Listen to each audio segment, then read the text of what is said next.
Kid Omni-Man just proved. He's the biggest threat yet. No regrets, no mercy.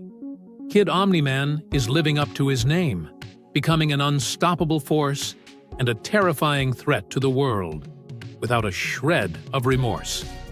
He absolutely demolishes the Mauler twins, and now Cecil and the Guardians are left in a state of panic. Could Kid Omni-Man end up being the greatest threat Mark will ever have to face? Let me know in the comments what you think about this shocking turn of events in the first 3 episodes of Invincible. Alright guys, here are my first impressions of Invincible Season 3. Honestly, this show never disappoints.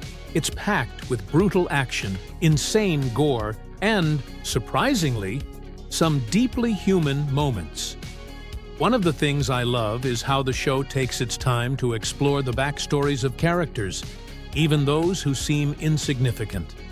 In Episode 3, we see villains who are basically victims of the system, and while they might not seem important at first, the show gives them depth, making the whole story feel richer. Speaking of backstories, Cecil's flashback was brilliant.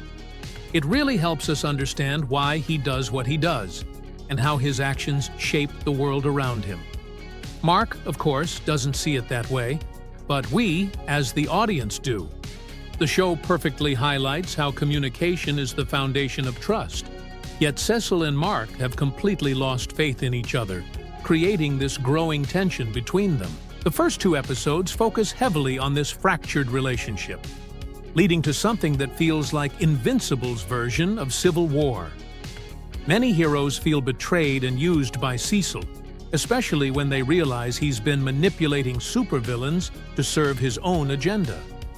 It's a twisted way of using evil for good, and while it makes sense strategically, not everyone can accept it, especially when the pain and loss involved make it nearly impossible to embrace that kind of logic.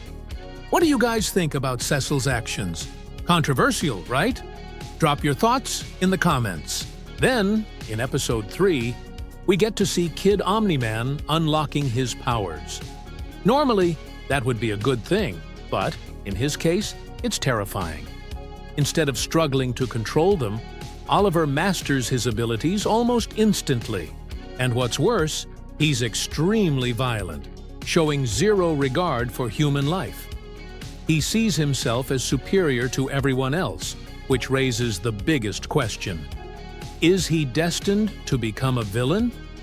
Let me know your thoughts in the comments. This season keeps pushing the emotional and action-packed stakes higher and higher. Every episode leaves you on edge, kind of like The Boys. You never know when everything's about to go completely off the rails. The mix of action, drama, betrayal, and character depth makes this season an easy 10 out of 10 for me.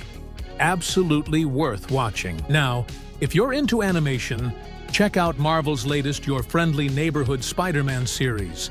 And don't miss this other awesome video from the channel. See you in the next one.